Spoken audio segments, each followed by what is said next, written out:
Entonces, alzate.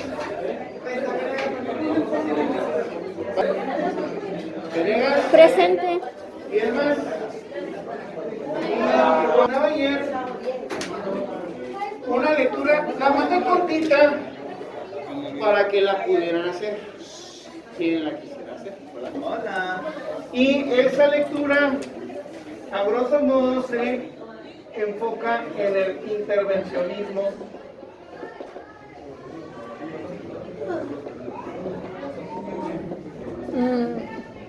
Estados Unidos. Ahí está partiendo del caso del 9/11,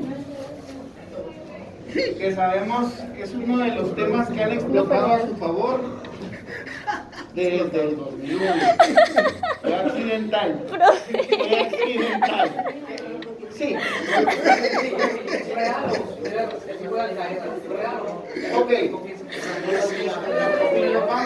Vamos a ir recapitulando los hechos.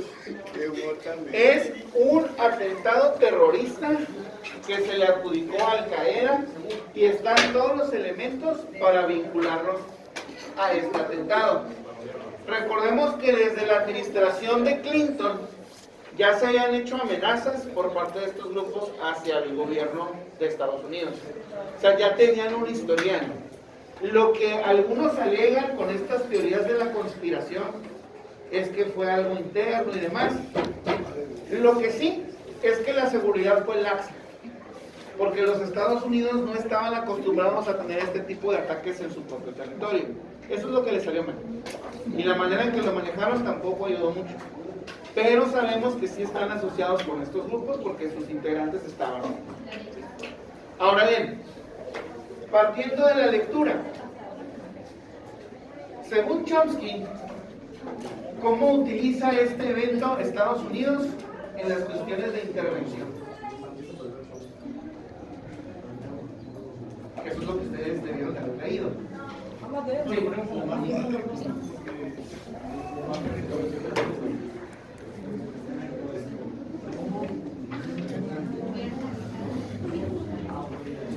Sí.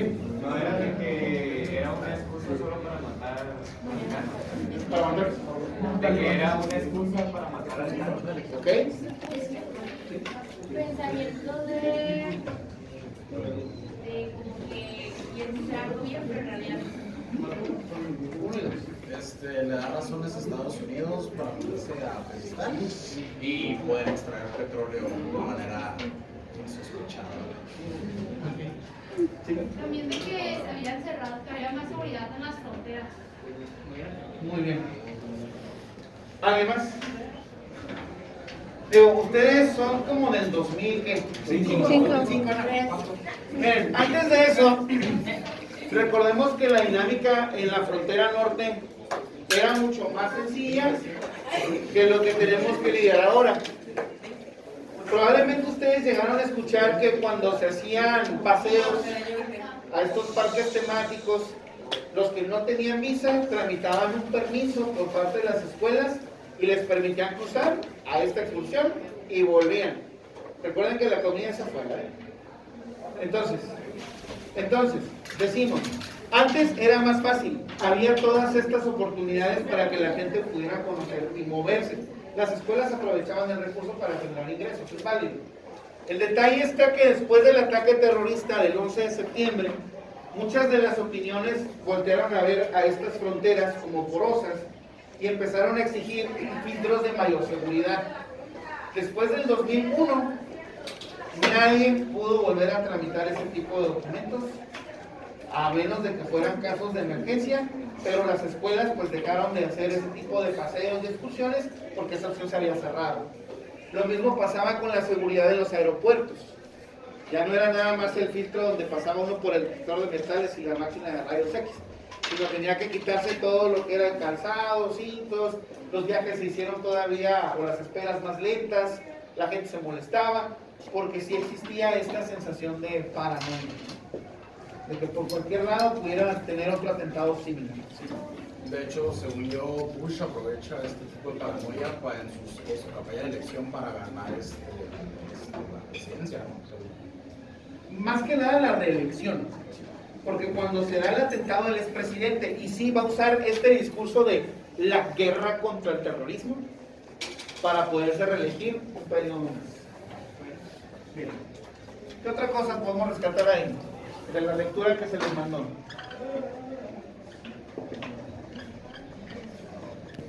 En ese año, bueno, de ese tiempo, ¿quién era el presidente de México? Estaba Vicente Fox. También en la lectura decía que después de eso, ya en el 2002, habían creado un nuevo, como una nueva, como una estrategia de seguridad, y que después de eso siguieron matando a un montón de obreros inocentes para demostrar que tenían más fuerza y que eran mejores en armamento. Muy bien. Y ya le pidieron que dejaran de matar gente, o sea que pues no tenía sentido y ya habían comprobado lo que tenían que hacer. Y pues les vale madre. Básicamente. Y con esto pues una invasión a Irak, moviendo a la población a llevarla a la guerra contra Irak e invadirlo. Ahorita voy a tomar ese punto que usted acaba de mencionar que es muy importante. Sí. No se lo saqué. Habían pedido pruebas, ¿no? De que las pruebas de que habían sido ellos y que no se las dieron porque pues, no tenían. ¿No me puede decir que es como la única excusa o ya la gota que derramaba el vaso para ya ellos hacer todo lo que siempre quisieron hacer? Así es. De hecho, ahorita vamos a ir aterrizando esas ideas que ustedes están rescatando, sí. Y es similar con lo que está pasando ahorita con México, ¿no? Que Estados Unidos está diciendo que México tiene terroristas, pero narcos, ¿no? Califica a ellos como terroristas y quieren intervención aquí en México. Así es. Que de hecho, allá trato de que caiga el tema de por eso les mandé el texto, sí. De hecho, o sea, apoyando el hecho de que el conflicto interno lo del 9/11, creo que no se recuperó la caja negra de la guerra.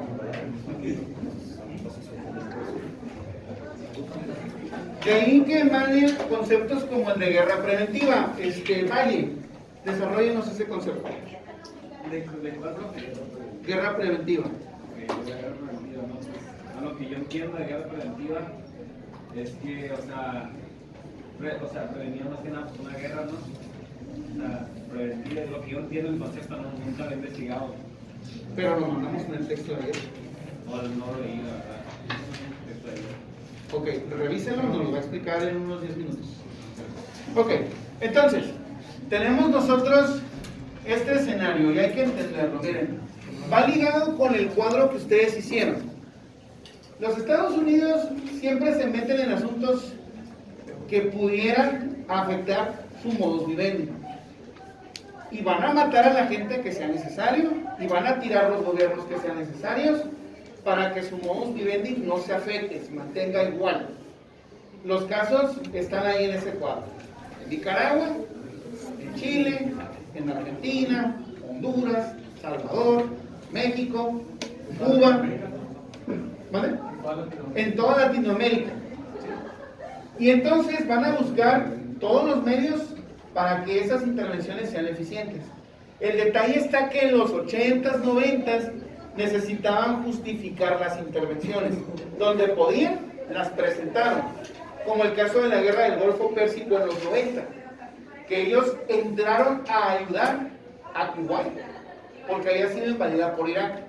Con el respaldo de la ONU, los dejaron entrar en esta operación que le llamaron la tormenta del desierto, donde básicamente bombardearon Irak. Tuvieron ellos que declinar y Estados Unidos sacó el mejor negocio petrolero de su vida. Pero había un respaldo de la ONU. Después de eso, sí era criticado por andarse metiendo, por eso estas intervenciones eran clandestinas. Utilizaban otros grupos.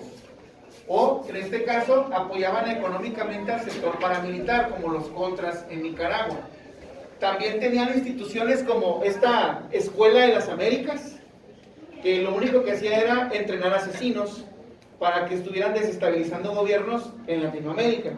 Y se sabe que esta Escuela de las Américas partió de la experiencia de muchos veteranos nazis, que en lugar de estar presos, los usaron como instructores en métodos de tortura y sofocamiento de movimientos de insurrección. pero nadie decía nada, porque todo eso se mantenía clasificado. ¿Qué es lo que ocasiona el ataque terrorista del 2001? Reivindica a Estados Unidos como esta figura de la policía mundial, o mejor dicho, la valida como la policía mundial. Yo les puedo decir que en aquellos años, cuando salen las imágenes de los ataques a las Torres Gemelas, inmediatamente hubo pronunciamientos de países latinoamericanos apoyando a Estados Unidos y cediendo el espacio aéreo y los puertos para que tuvieran que movilizar lo necesario y combatir esa amenaza, incluyendo Cuba. Porque también Castro llegó a pronunciar ahí un discurso apoyando a Estados Unidos en esta cruzada contra el terrorismo. Y entonces este incidente le dio carta abierta para que pudiera operar como quisiera, ya no tenía que legitimar nada. Y entonces ahí venimos con el concepto que Valle nos va a explicar. Para lo que yo reuní información y dice que la guerra preventiva es la lucha armada que un Estado realiza para prevenir un ataque y adelantarse al enemigo, los atacar antes que los ataques. Que la iniciativa desciende las posibles bélicas, que después de los atentados del 11 de septiembre de 2001 los Estados Unidos revelaron una doctrina denominada como la guerra que desconocía la filosofía de la Carta de las Naciones Unidas y han servido sustentos para invadir a Irak y mantener una tensa situación por el terror.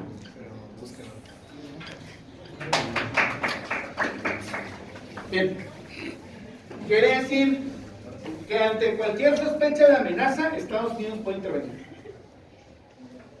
Que porque tienen armas químicas, sea cierto o sea falso, nos vale, vamos a meternos ahí. Estados Unidos no tenía que decir por qué tenía que estar atacando, nomás por pensarlo, por simplemente imaginarlo, ya podía estar atacando. Se le llamaba crimen supremo. Muy bien. Quiere decir que los demás países apoyaron esta idea, donde Estados Unidos solo tenía el único derecho de hacer todo esto, pero los demás no. Ahorita le voy a decir por qué no, pero alguien más levantó la mano por ahí. Pero, o sea, las guerras preventivas ya son ilegales, por así decirlo. En algunos casos sí. En algunos casos no. Se supone que es como un tratado, ¿no? En el que se acuerda que si hay como armas por ejemplo, los demás países se acuerdan que Estados Unidos no va a estar diciendo posible tratado de paz. Eso si llegan a intervenir acá, no somos claros. Así es. ¿Por qué? Y es allá donde trato de ir. Cuando se dio el incidente y se victimiza al imperio, pobrecitos norteamericanos, y decía Salinas, ellos nada más, es que ellos van enarbolando esa bandera de la cruzada contra el terrorismo, ellos la encabezan. Entonces, por ende, esta cruzada beneficia a cualquier país que haya sido víctima de estas células terroristas. ¿Qué es lo que estamos viendo ahí? Que Estados Unidos está cumpliendo con este rol de garantizar la seguridad a la gente. Y entonces, cuando le estamos cediendo el rol del policía internacional, o del encargado o el punisher en contra del terrorismo, estamos aceptando sus métodos, sin ver cómo está operando. Y entonces, en estos primeros años, tienen la facilidad de acusar a quien quiera y de meterse donde sea. Pero también esto trae otros puntos que no vemos y tiene que ver con el rol del soldado, porque como ustedes saben, después de la guerra de Vietnam y todos estos incidentes, las personas ya no se alistaban fácilmente y habíamos establecido que para poder tener un ejército numeroso tuvieron que ceder ciertos beneficios y apostar por las minorías para integrarlas en el ejército. Pero si ahora el discurso es que nosotros estamos llevando la seguridad y estamos garantizando una lucha que se puede denominar justa en contra de un enemigo colectivo como lo es el terrorista, entonces esto en la mentalidad del norteamericano es un incentivo para que ahora se enlisten de forma voluntaria. Ya no va a buscar tanto el beneficio de estar en el army, ¿no? Sino que ahora está ayudando a llevar la paz al mundo. ¿Hasta ahí vamos bien? Y eso es, para lo que decía Kant, es el ejército perfecto. Porque cuando el ejército es voluntario, es todavía mucho más eficiente que uno reclutado. ¿Por qué, Valle? Dale, profe. Entonces yo. Ajá. Vargas, ¿cuál fue la pregunta? Vale, bueno, los teléfonos tienen que estar en la bolsa, no en el banco, ahorita no los estamos usando. La pregunta es, ¿por qué es más eficiente el soldado voluntario que el reclutado? Pueden apoyar. Ahorita les damos la palabra, no la estamos conociendo. No, lo investigo, no sé. Ok, aquí los apoyamos mientras conocemos. Un soldado que es reclutado no tiene como la fuerza de voluntad que un soldado que por su voluntad o como más llega a la guerra. O sea, tiene más, es más eficiente porque sí llega y el otro nomás es como, no, tú vas porque sí. Y es más eficiente. Okay, muy bien. ¿Celeste? Alguien que por voluntad propia va a luchar por su nación tiene más orgullo por su patria y es más probable que pelee de mejor manera. Algún ejemplo sería como, tal vez, si alguien entra a X capacitación, digamos comunicación, porque le gusta comunicación, es más probable que vaya a tener mejor desempeño en eso que alguien que entró porque no quedó en la que quería. Yo siento que por el sentido que se les daba de la nacionalidad, pues lo veían más como algo que ellos querían hacer y no como una obligación que les daba el gobierno. Pues así como ya mencionamos en esta parte como reclutado, sí podríamos paralizar como de leva, pues terminar como quieren, pues pueden desertar o así cuando son efectivos.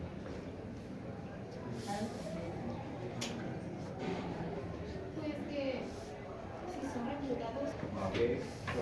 Pues básicamente lo que ya dijeron, alguien que va a estar reclutado pues va a estar a la fuerza y no va a tener el mismo nivel de desempeño que alguien que quiera hacerlo por propia voluntad y pues no va a tener el mismo rendimiento ni nada de eso porque uno lo va a hacer como porque lo tiene que hacer y otro porque realmente sí quiere hacerlo.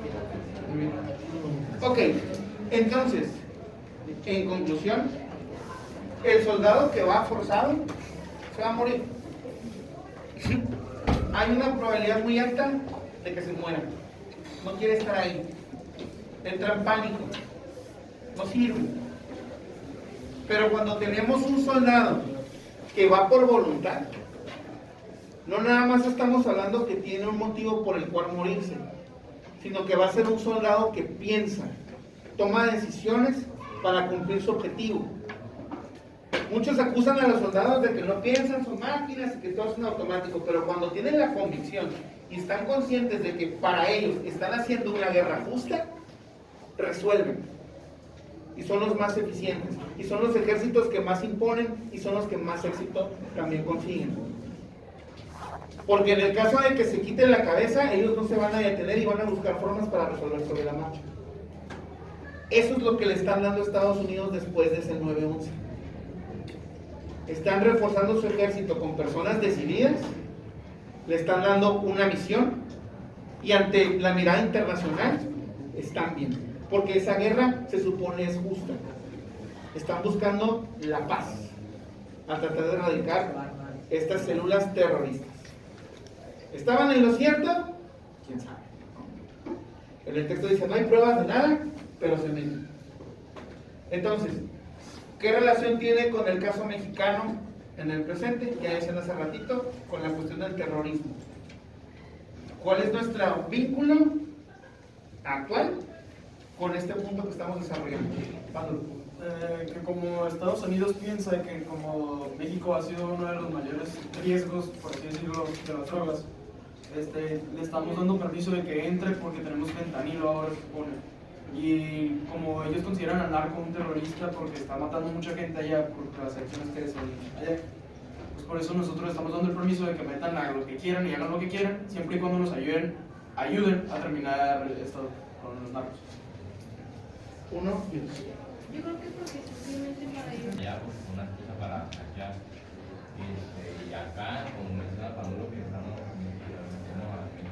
Estados Unidos está metiendo la propuesta de querer invadir y no quiere,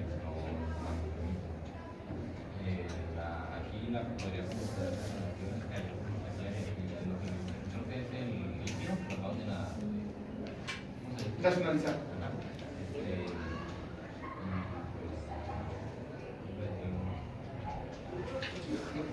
Fíjate que se acuerdan. Estaba.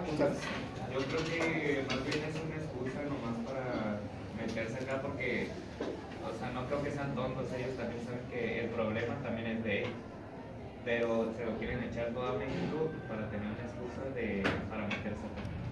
Yo creo. Otra última clase con los vencedores que eliminaron las drogas del sistema de en lugar de ser ellos son los que los consumen. Muy bien.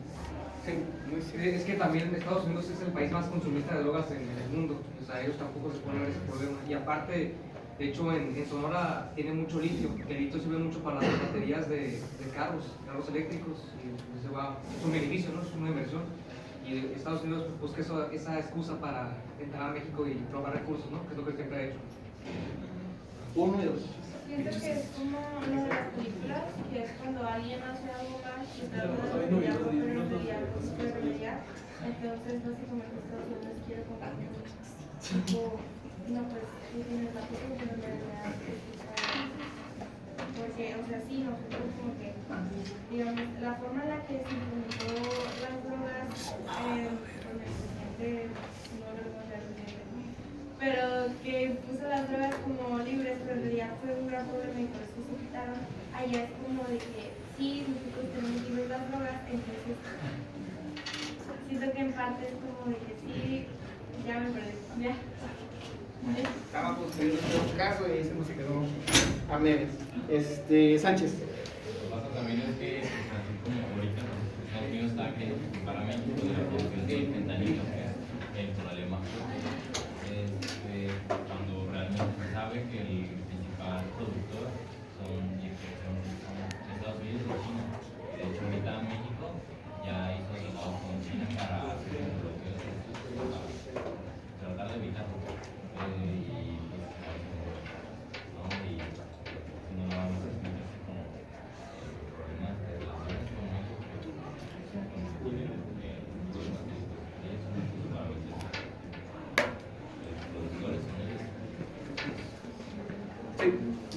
El problema es que Estados Unidos clasificó al fentanilo creo que como arma biológica. Entonces, como se supone que México lo está produciendo y traficando hacia Estados Unidos, entonces pues, estos dicen, no, pues el principal terrorista que está utilizando armas biológicas, o sea, están encasillando en términos para que preparen la descripción para poder hacer lo que es. Entonces ellos nos están llamando a los narcotraficantes terroristas porque poseen armas biológicas, porque las están utilizando con la población estadounidense. Entonces, pero yo digo que sin compradores, pues no hay producción. Claro, de hecho, ley de oferta y demanda. Pero aquí, qué bueno que usted también hace ese manejo de conceptos. Por lo siguiente, no es más que una extensión de este proyecto. Ahora, a final de cuentas, lo que diga México es algo que ya no tiene valor. Ahí lo que les interesa es que el Congreso les apruebe a ellos una intervención. Lo único que les importa. No es como que le preguntaron a Saddam Hussein si estaba de acuerdo en que entraran en Irak. Llegaron, bombardearon y se quedaron hasta que se estabilizaron todo, después lo ahorcaron, pero en fin. El punto es que ellos lo que están tratando es legitimar esa intervención. Y por eso están reclasificando pues todos esos conceptos a su beneficio, ese es el discurso. Y de hecho hay una campaña ahorita muy fuerte, sobre todo en TikTok, donde hacen estos videos donde ponen imágenes de niñas o de jovencitas y dice, mírala bien. Y luego, el fentanilo nos la quitó y luego ya la ponen ahí en una tabla, ¿no? Porque están apostándole ahí a la parte del discurso emocional para que la gente siga aprobando estas intervenciones que pretenden hacer. cuando lo que deberían de hacer es de cuidar sus propias fronteras, ¿verdad? Y de frenar esos canales de distribución. Pero de nuevo, en aras de seguir con esa intervención para sacar recursos y todo el beneficio político, pues esto se los está permitiendo. Y esto es algo del siglo XXI, esto es reciente. Por eso es importante analizarlo desde esa perspectiva para entender el por qué se está actuando así, por qué se está teniendo esa difusión y no irnos con esas campañas emotivas donde, sí, cierto, o esta niña. Pero después de Guantánamo, y creo que Estados Unidos ha perdido mucha credibilidad, o sea, si ya no tenía credibilidad, ahora ya no tienen ni siquiera la palabra creen, porque, o sea, desde Guantánamo y la distribución de la información, la internet ha crecido mucho en estos últimos 20 años, pues ya como que realmente sí hay, la gente sí se puede informar si quiere acerca de lo que hace Estados Unidos, lo que ha hecho, lo que posee ahorita, por ejemplo, tiene prisiones en aguas internacionales, que no es falso, es real, es real, que tiene prisiones en aguas internacionales donde hacen métodos de interrogación, que es tortura magnificada. Entonces, pues siento que si la gente se informara mejor, que puede ahora hacerlo, no tiene que buscar ningún archivo en ningún lado, nada más está, lo buscas se pueden leer muchas de estas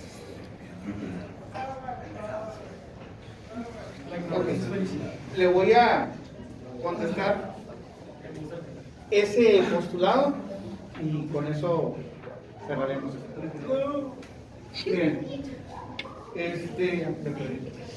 pasa lo siguiente: mientras exista la creencia dentro del país que lo que se está haciendo es para garantizar la paz, se entiende que para tener esa paz hay que hacerle la guerra a alguien más.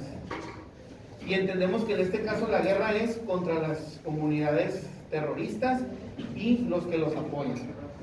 Aunque tengamos todos esos datos, las pruebas, fotos, videos, testimonios y demás, al final eso pierde relevancia cuando lo que le estamos dando finalmente al pueblo es esta seguridad y esta garantía de que no les va a pasar nada. La gente puede pagar ese precio. Ese es el problema. Que aunque estemos informados de que esto sucede, ellos nos van a respaldar siempre y cuando se mantenga esa paz.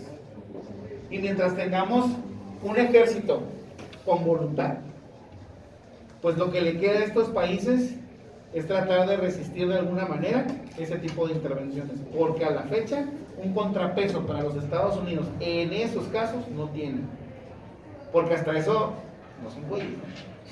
En Rusia no se van a meter, ni en China tampoco, pero saben dónde pueden, tienen el discurso, han convencido a la gente y por eso lo siguen haciendo. Entonces, así de que son siempre los buenos de la historia, pues ya sabemos que no. ¿Qué nos queda a nosotros? Pues ser críticos con eso.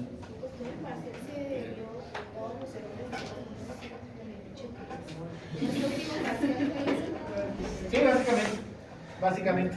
Pero decimos que no fue endémico del siglo XX, sino que sigue vigente en este. ¿Sí, maestra?